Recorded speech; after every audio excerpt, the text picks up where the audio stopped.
esse efeito, ele faz com que a gente se enxergue de uma maneira diferente da que é. A gente tem uma percepção completamente das nossas habilidades, tá bom?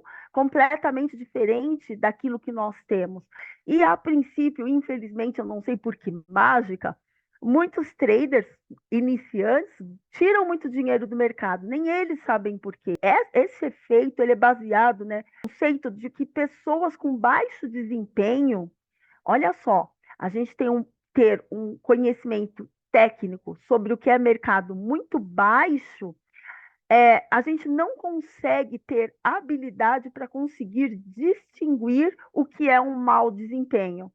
Eu acho esse conceito muito interessante porque ele é meio contraditório, mas ele é muito lógico. Faz sentido para vocês? Porque assim, o fato de eu não conhecer, eu não tenho habilidade suficiente por não conhecer, me falta a habilidade de distinguir o que é certo ou errado, o que eu conheço ou não. Eu vou me imaginar um bom trader.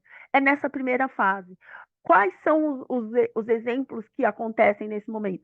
Um são esses ganhos. Outro é aquela necessidade que eu tenho de ficar falando ou mostrando para todo mundo os meus resultados.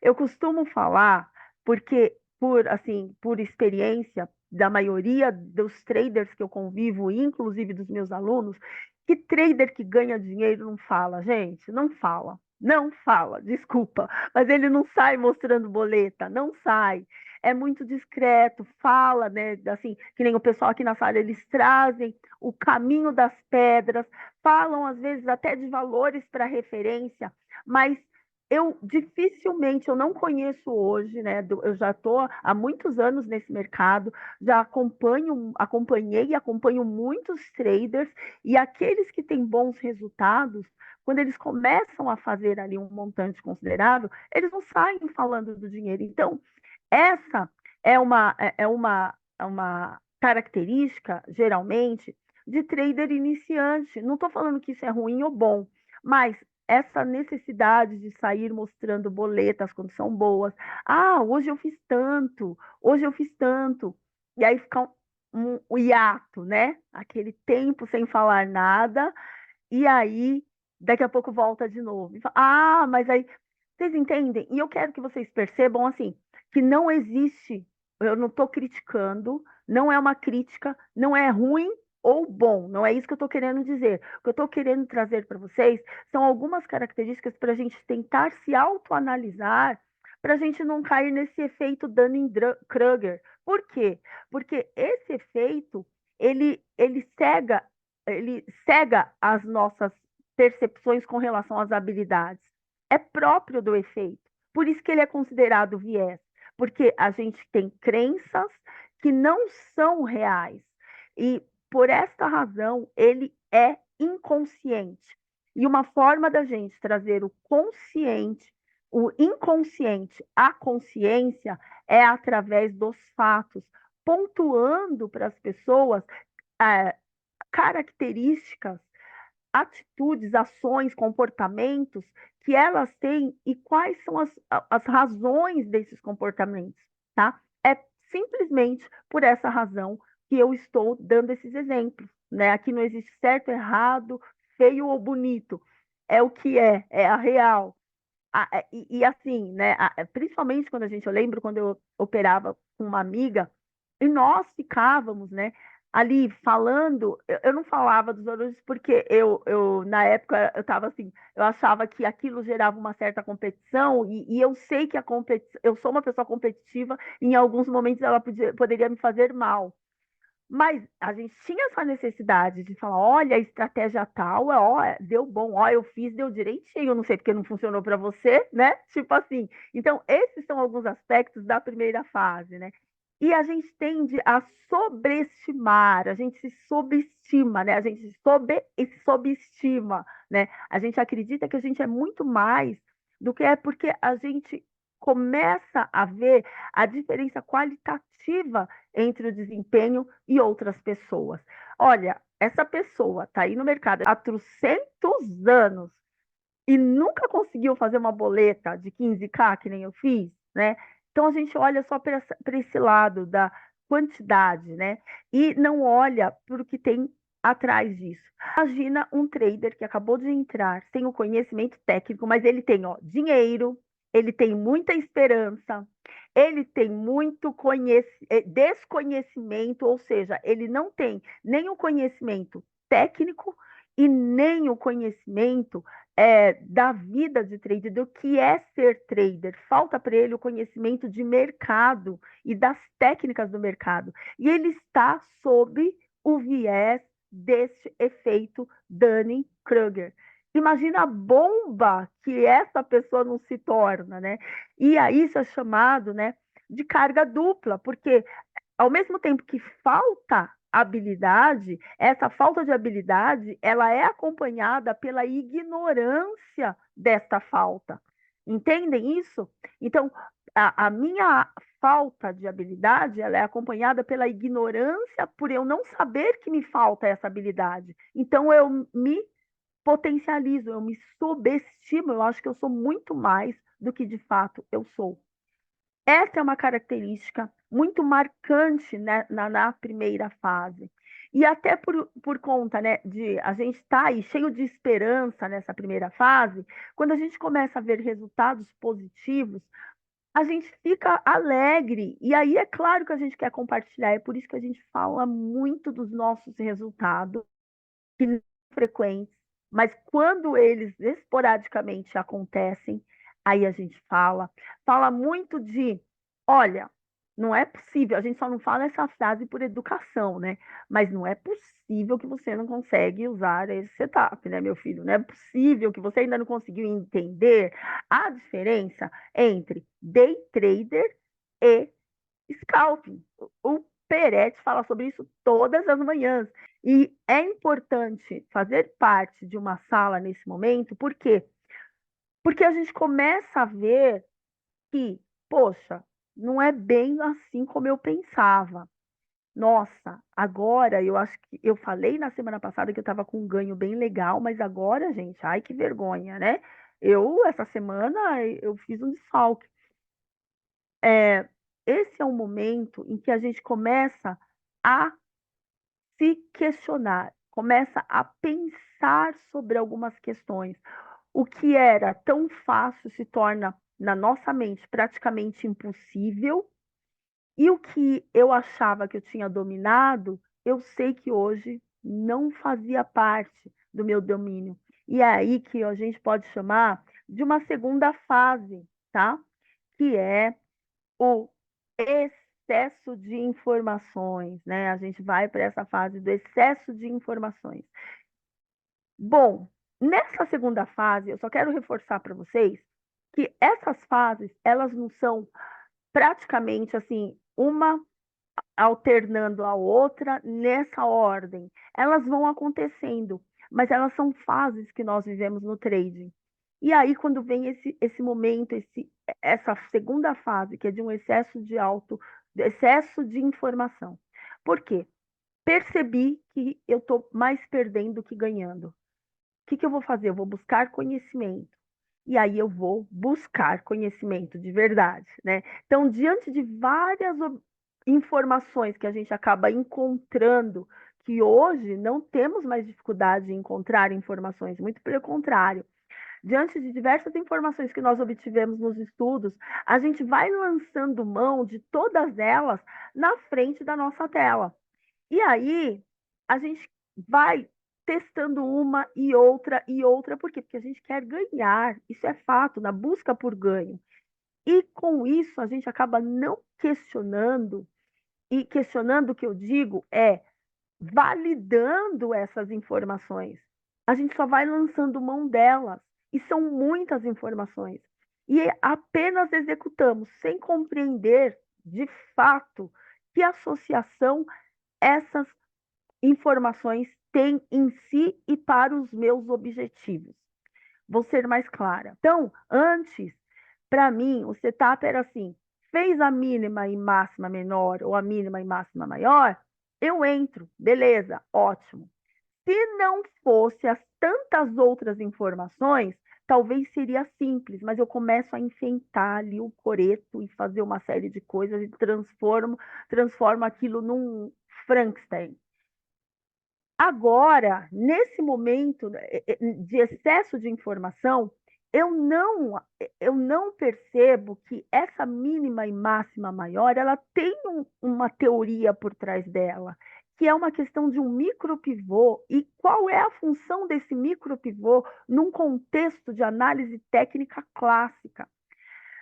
Então, o que eu quero trazer para vocês é o seguinte, que nessa fase do excesso de informações, a gente não consegue correlacionar as informações e ver que, por exemplo, se eu me predisponho, eu me sinto mais confortável em utilizar uma linha de tendência e com essa linha de tendência eu fico mais tranquila, e não necessariamente eu preciso usar algum outro tipo de indicador, tudo bem, eu não consigo enxergar isso, porque para mim eu tenho que ter a linha de tendência, eu tenho que ter indicador X, eu tenho que ter indicador Y.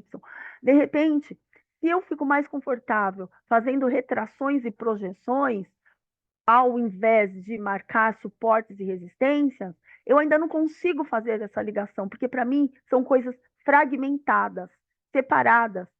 E aí eu tenho que pôr tudo. Eu mal vejo as velas do meu computador de tantos indicadores que tem na minha tela. A vela está ali, ó, um pedacinho só que quase não se vê. É nessa fase de excesso de informação que eu tenho, que eu acredito que quanto mais, melhor. E quando alguém vira para mim e fala assim, ai, olha só, eu acho que seria o ideal, quanto menos, menor. Olha só a minha tela limpa.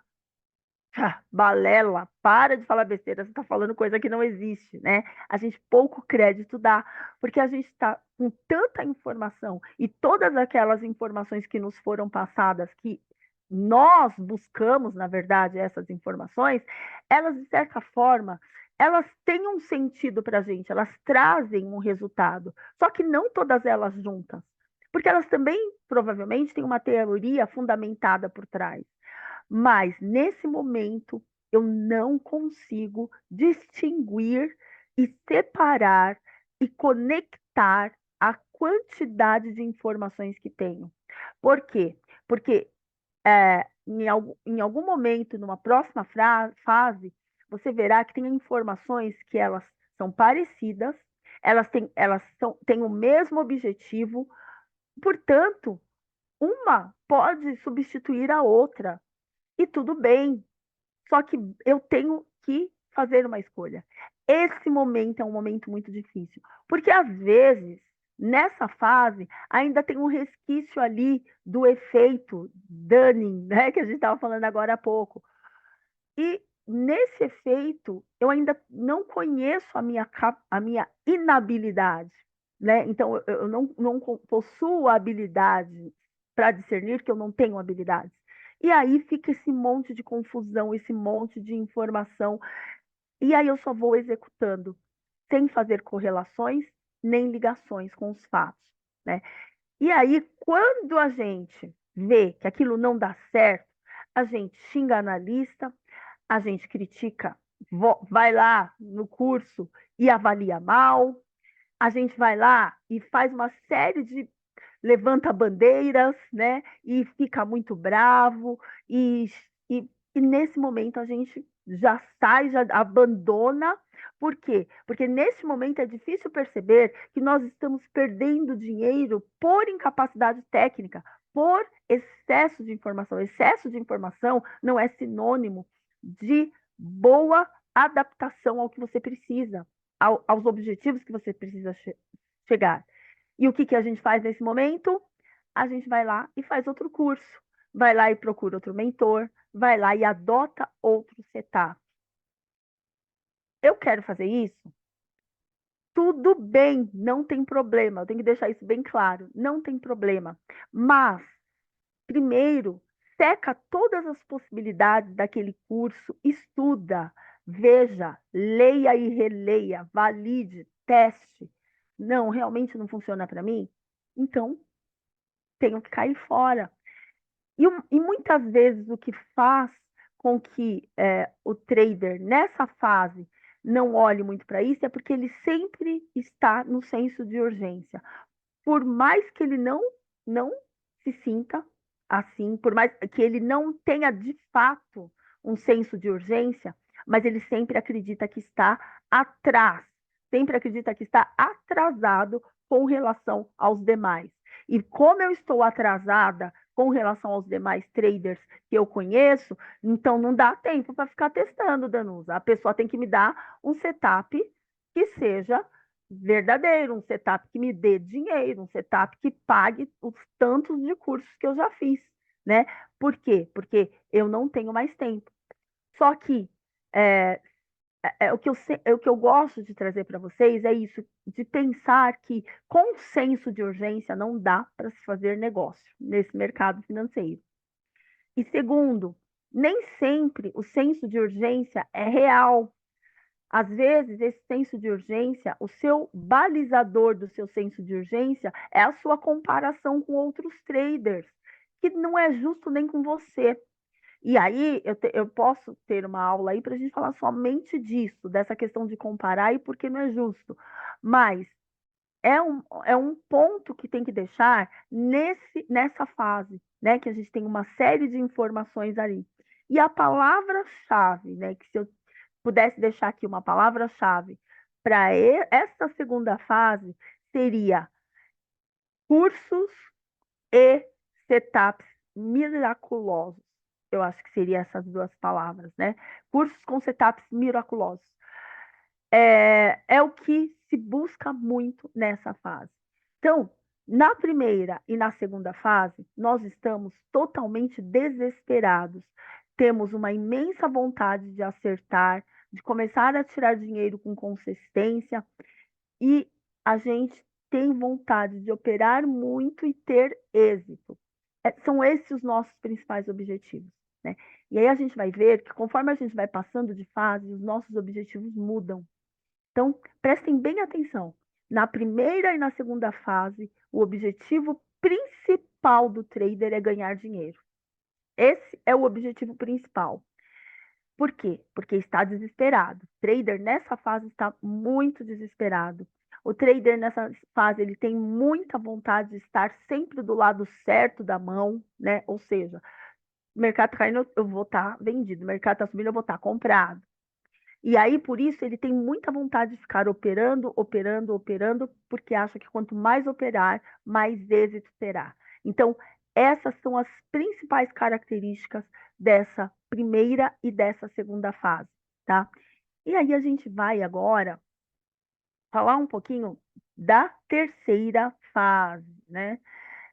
Essa terceira fase, não se assustem, né? O trader nessa fase, apesar do desenho, ele está um pouco mais experiente. E aí, pasmem, poucos chegam nessa terceira fase, bem poucos mesmo. Porque aqui é possível reconhecer, os traders que estão aqui já conseguem perceber quais são as consequências das suas atitudes e as suas responsabilidades sobre essas atitudes. Ou seja, não é mais viver de call. Ele tem total noção disso nessa terceira fase, que ele precisa saber o que está fazendo. Nessa fase também, o interessante é que ele dá um basta naquele monte de cursos que ele vive procurando e querendo fazer cada vez mais. Ele dá um basta. Ele começa a querer focar e direcionar ali um caminho que para ele faz sentido. E ele começa a questionar também. Olha só, pessoal, essa fase, ela é uma fase, claro, que se a gente levar em consideração a primeira e a segunda, a terceira fase, ela é boa, não é verdade? Só que tem um sentimento aí no trader que faz ele pensar que essa fase não é boa. Ele começa a questionar a sua capacidade e competência para ser trader. Ele começa a pensar, será que esse negócio é para mim mesmo? Eu já vi tanta gente saindo desse mercado, eu já vi tanta gente indo embora desse negócio e eu ainda estou aqui. Mas será que isso aqui é para mim mesmo? E aí, nesse momento, ele já não tem mais, nessa terceira fase, já não tem mais esse efeito Dunning-Kruger, não existe mais. existe um outro processo, que é a síndrome do impostor, né? Que eu vou falar para vocês, que apesar do nome, é uma síndrome boa. Espera aí que eu já chego lá, né? Nós sabemos que o que é a síndrome do impostor? É uma característica que a pessoa tem, uma tendência que ela tem à autossabotagem. E como a síndrome da autossabotagem é boa? Não é que a autossabotagem é boa, é que a gente tomando como referência as outras fases, o crescimento que se deu emocional, técnico, para chegar nessa terceira fase, essa síndrome do impostor, o indivíduo ele começa a construir dentro da própria cabeça a percepção de si mesmo como ineficiente ou como incompetente. Vocês percebem como é totalmente contrário ao primeiro efeito? E que, assim, só tem a síndrome do impostor quem tem conhecimento. Olha que louca essa psicologia, minha gente. Mas você só começa a questionar o seu conhecimento a partir do momento que você já tem habilidades para perceber quais são as habilidades necessárias para você ser um bom trader. Tá fazendo sentido isso para vocês, pessoal, ou tá muito confuso? Pode falar. Quando ela acontece com a gente? Não sei se vocês já se perceberam em um momento assim, ó, que vocês já estão há muito tempo no mercado, vocês já têm um bom conhecimento, e não é aquele conhecimento espirrado, né? Pulverizado. É um conhecimento mais centralizado, que é o melhor conhecimento, né? Não é você conhecer um pouquinho de tudo, você conhece bem de um pouco. Isso é bom. Ou seja, eu sei muito bem agora da teoria do conceito M3.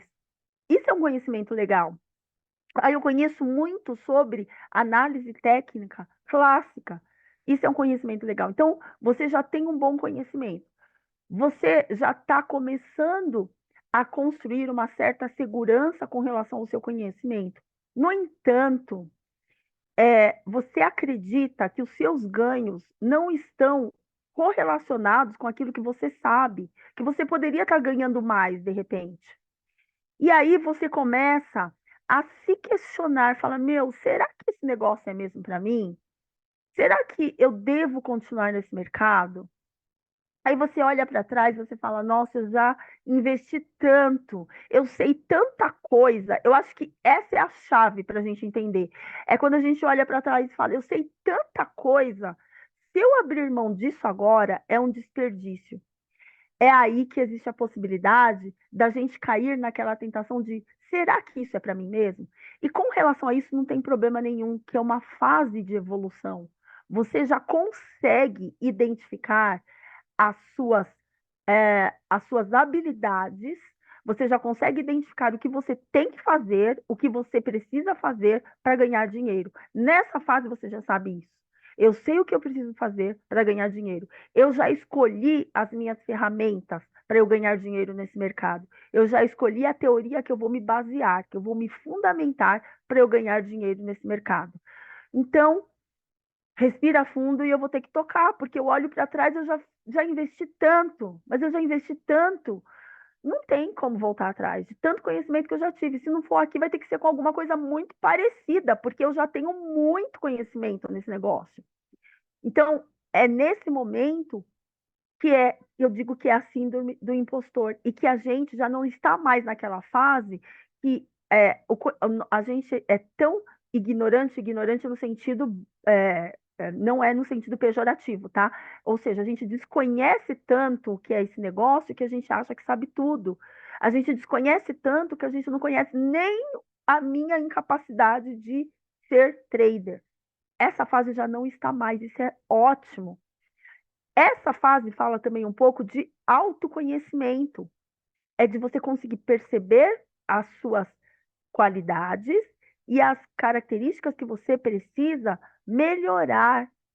Esse é um momento, né? E nessa fase, a gente começa, né, a perceber que, poxa, eu já adquiri um conhecimento, então agora é aquele momento onde as pessoas falam assim, geralmente, olha, eu só preciso fazer alguns ajustes.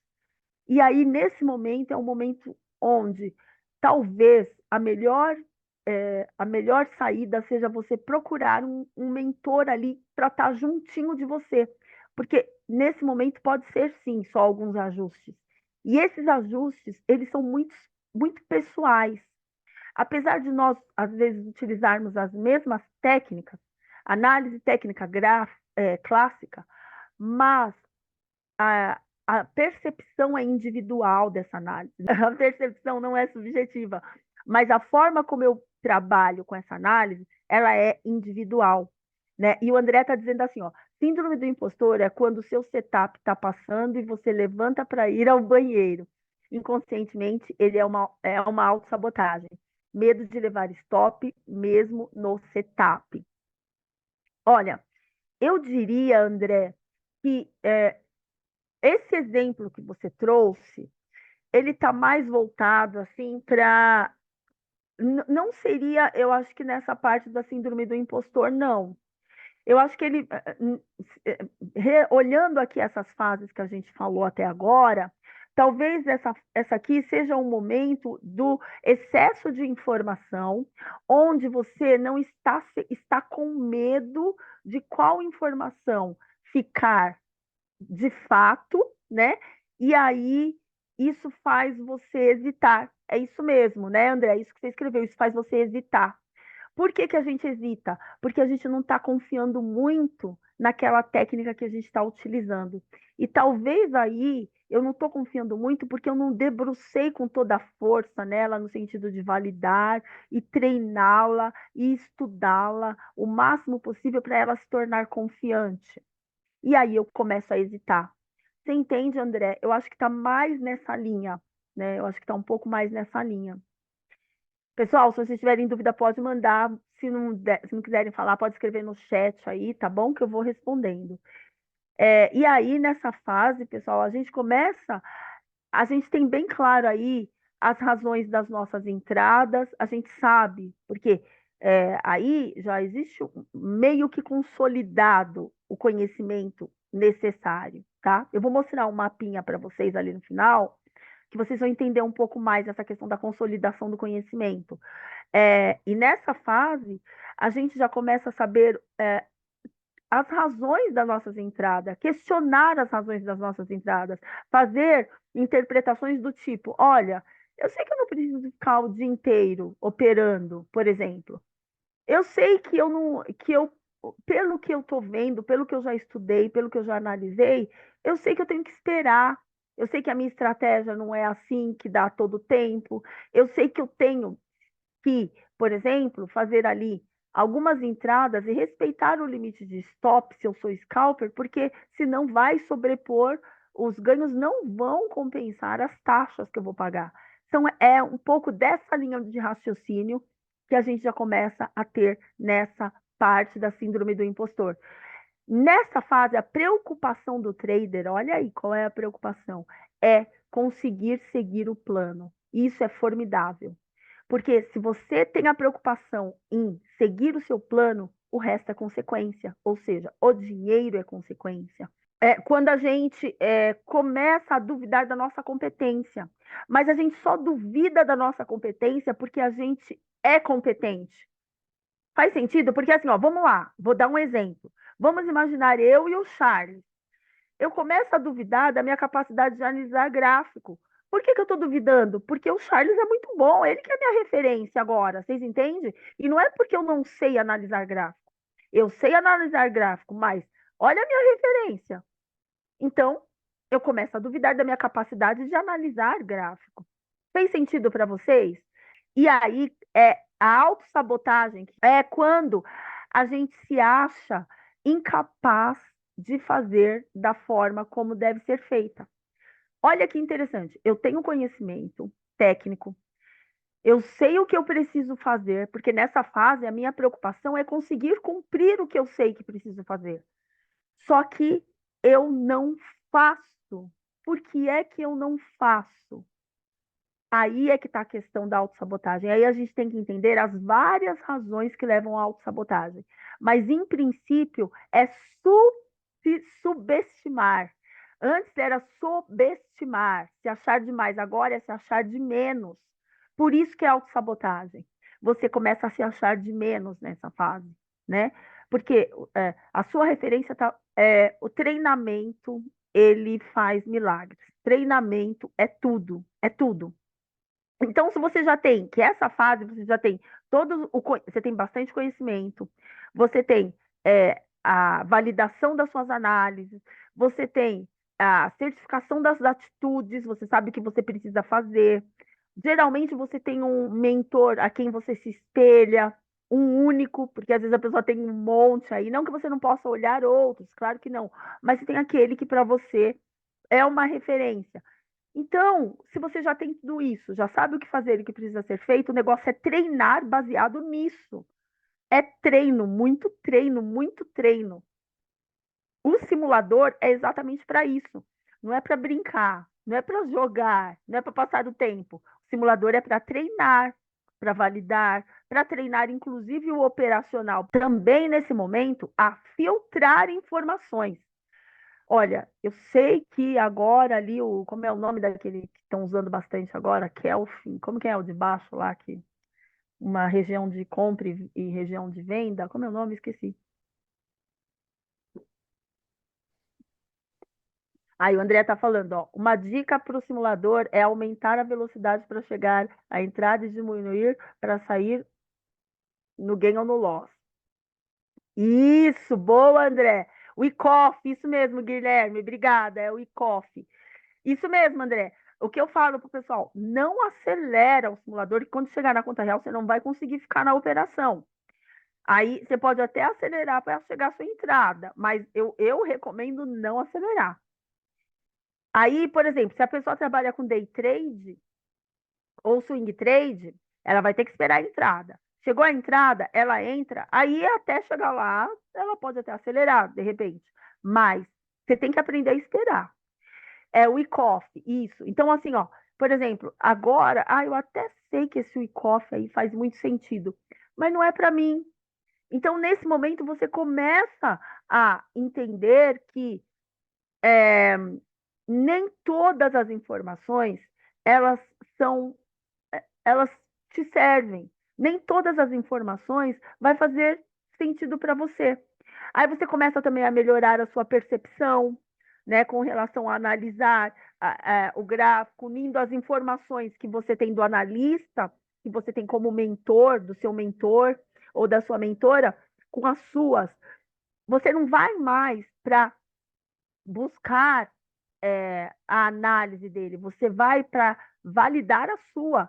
Porque quando você chega no seu mentor, você já tem tudo estudado, já tem tudo feito, já tem tudo traçado, aí você só quer comparar as informações e quando houver alguma divergência, você só vai perguntar para aprender mais. É nesse momento. E aí nós começamos a realmente é, nos identificar mais com uma ou com outra pessoa, e isso até fica um pouco mais leve para a gente fazer os nossos trades, tá? Então, a minha sugestão, como o Iomar perguntou, nesse momento você tem que, primeiro, escolher aí, né? Não é nesse momento que você escolhe. Quando você chega nesse momento, você já tem uma estratégia definida. Quando você chega nesse momento, você já tem uma certa identificação com determinado mentor ou mentora. E aí, esse momento é o momento afinar, de afinar mesmo, ou seja, passar ali a lixa para ficar lisinho, né? E aí, eu construí, e ainda estou aperfeiçoando essa minha teoria, né? É uma teoria que é basicamente assim, ó, pessoal. Deixa eu mostrar aqui para vocês gráfico, né? Então, existe a linha do conhecimento, né? Que é uma linha infinita. Existe a linha da evolução no trading e existe ali a linha do dinheiro. E como é que a gente acaba se desenvolvendo? Eu ainda estou desenvolvendo mais essa minha teoria, mas eu só trouxe para tratar com vocês um pouquinho sobre ela. Bom, o conhecimento, ele é infinito. Isso que a gente tem que ter noção. E a nossa evolução, que é o de azul somos nós traders. A nossa evolução vai depender do quanto a gente desloca em conhecimento. Às vezes a gente até desloca bem conhecimento, mas a gente não consegue ganhar dinheiro, ó. Gente, essa aqui é uma coisa, uma teoria minha mesmo, tá? A gente às vezes não consegue, ó, ganhar, subir para cá, ó, que é ganhar dinheiro. Às vezes a gente fica bem rente aqui, a linha do conhecimento. Mas é muito bom, por quê? Porque a gente não está mais no marco zero. Acho que sumiu a tela, né? Peraí. Sumiu o gráfico. Sumiu, né, o gráfico. Deixa eu voltar aqui. Então, por quê? Porque a gente não está mais no marco zero, tá? Então, às vezes, a gente até consegue subir, deslocar isso aqui para cima, mas o principal fator está nessa linha aqui do conhecimento, tá? Deixa eu voltar aqui. Está nessa linha do conhecimento. Porque a gente tem que associar a nossa evolução, ela é muito é, relacionada ao conhecimento. E quanto mais conhecimento a gente tem, mais possibilidades a gente tem de deslocar essa linha aqui, ó, de ganhar dinheiro, né? Essa curva é uma curva. Então, a gente não sai, o conhecimento, ele, mesmo eu não ganhando dinheiro ainda, eu já tenho conhecimento. Vocês percebem, ó, que ele está aqui embaixo ainda. Mesmo, ó, e a linha do dinheiro começa daqui, ó. Mas o conhecimento já está aqui presente na minha vida. Mesmo eu não tendo conhecimento ainda, mesmo eu já tendo conhecimento, eu posso ainda estar perdendo. O que vai fazer a diferença? Como eu desloco esse conhecimento no sentido dos meus objetivos. Que aí vai chegar o momento do marco zero, para eu começar a evoluir e ganhar dinheiro. Mas não é uma curva assim, tá? Uma diagonal. Ela é uma curva que vai crescendo aos poucos. Vocês entendem isso, pessoal? É uma teoria que eu estou trabalhando em cima dentro das observações que eu tenho feito de nós traders, tá? Então, existem muitos traders que têm conhecimento, mas ainda está nessa linha aqui. E existem outros, né? E esse gráfico ele dá para a gente movimentar ele de várias formas. Só que eu não pus aqui. Mas existem, quando a gente passa desse momento aqui do marco zero, é importante a gente perceber que a gente evoluiu também no conhecimento. E aí que a gente começa a ganhar dinheiro. Mas é de forma é, diagonal? Não. É uma curva, tá? E aí, é, o que vai fazer a diferença para essa curva ascender é o conhecimento que eu tenho, que ele é infinito, tá? Por isso, né, que assim, às vezes a gente fala, poxa, eu quero saber o que fulano de tal faz para ganhar tanto dinheiro, o que tal pessoa faz. Gente, tudo é o conhecimento. Às vezes a gente está numa linha do nosso conhecimento que a gente não vai conseguir atingir o dinheiro que a gente quer. Por quê? Porque tudo é conhecimento, né? Você não já ouviu falar aqui dos amigos certos, né? Que tem que ser o amigo de quem sabe, né? O amigo de quem conhece. Porque, eu não digo conhecimento só de pessoas, mas conhecimento de informações que vão conseguir te permitir provocar essa mudança financeira e emocional, hein? Consequentemente emocional, que ela não existe, esse dinheiro, né? Esse crescimento não existe sem o emocional. E aqui inclui, tá? O conhecimento emocional, principalmente conhecimento emocional e o conhecimento técnico, tá? Então, tudo é conhecimento. Às vezes a pessoa tá aqui, ó, tem bastante conhecimento técnico e tal, mas tá empacada aqui, não consegue ganhar dinheiro, porque de repente ela desconhece alguma característica dela que está impedindo ela de cruzar essa linha aqui e começar a crescer exponencialmente. É uma habilidade que ela não tem, que ela precisa desenvolver. E quanto mais ela for desenvolvendo essa habilidade, maior essa curva de ganho vai crescendo, tá? Então, é o que eu trouxe para vocês hoje. Não se limitem a ter essas fases como rótulo, mas simplesmente como informações, orientações para o desenvolvimento de vocês como um todo, tá bom, pessoal?